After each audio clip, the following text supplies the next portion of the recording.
যে আমাদের প্রার্থীর কাছে আমার প্রশ্ন, নারী ভোটারদের ভোট কালেকশনের জন্য আপনারা বিভিন্ন জায়গায় নারীদের বিভিন্নভাবে তারা প্রচার প্রচারণায় অংশগ্রহণ করছে, কিন্তু আমরা আপনাদের নারী নেতৃত্ব দেখছি না। আপনারা জুলাই সনদে স্বাক্ষর করার সময় নিশ্চিত করেছেন আপনারা নারী নেতৃত্ব নিশ্চিত করবেন, কিন্তু আপনাদের সেই নারী নেতৃত্ব আপনারা নিশ্চিত করেন নাই। আপনাদের কাছে প্রশ্ন, আপনারা কিভাবে নারীদের ভোট আশা করেন এবং আপনাদের এই দ্বিচারিতার কারণ কি? আপনাকে প্রশ্নটাই নারী নেতৃত্ব বলতে যদি বোঝান যে মানে এইখানে শুধু নারীরাই বসবে, ব্যাপারটা এরকম যদি না বোঝান তাহলে আমি বলতেছি যে আমাদের, আপনি বললেন যে সংগঠনে নারীরা আছে এবং নারীরা ভোট কালেকশন করতেছে, তার মানে আমাদের এখানে নারীরা নেতৃত্ব দিচ্ছে।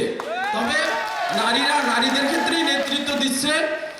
আর আমরা আমাদের যদি গঠনতন্ত্র আপনারা দেখেন তাহলে দেখবেন সেখানে যে আমরা নারীদেরকে যে পার্সেন্টেজের কথা বলা হয়েছে তার চেয়ে বেশি আমরা নারীদেরকে আমাদের যেই মূল পরিষদ মানে কর্ম পরিষদ বলি আমরা, অথবা আমরা শুরা বলি মানে পরামর্শ সভা, সেই পরামর্শ সভায় সেখানে আমাদের যে পার্সেন্টেজের কথা বলা ছিল তার চেয়েও বেশি আমরা সেখানে রাখছি।